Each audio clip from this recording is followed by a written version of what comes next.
si MBS. Ito, magaling. Yan. Rodas, pakita mo si Abarretos. Pasa-pasa. Galing!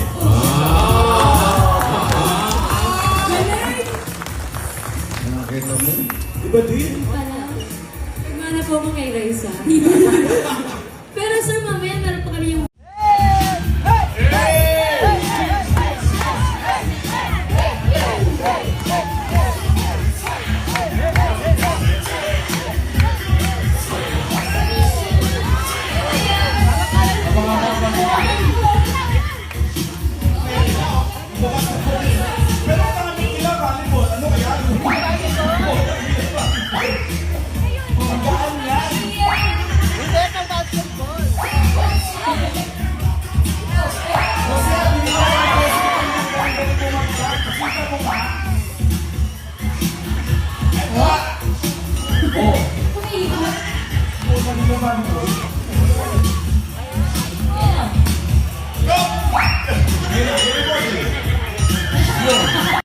Dim, dim, dim, dim. Ladies and gentlemen, please fasten your seatbelt. The flight is about to take off.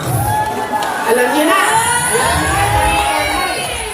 You know, right? Wala may alam kay Tira. Ding, ding, ding, ding. Mga Pilipino, ginangat Ginoo. Sa ilang sandali po lamang tayo ay lalapag sa paliparan ng Tokyo. Manatiling nakaupo hanggang aeroplano ay makabalik sa Maynila. Ito eh! Mag-resign na rin ako kasi ang ganda ng boses niya. Oo nga, pero ang ganda po ng boses niyo, Miss June. Narinig mo ba yun, Tash? As in, sobrang relaxing and comforting yung Yes, boses kasi mo po. kailangan yan pag nasa airplane, di ba? Ang mga tao takot, lalo na yung mga first time lumipad. So, syempre, kailangan very relaxing yung boses ko.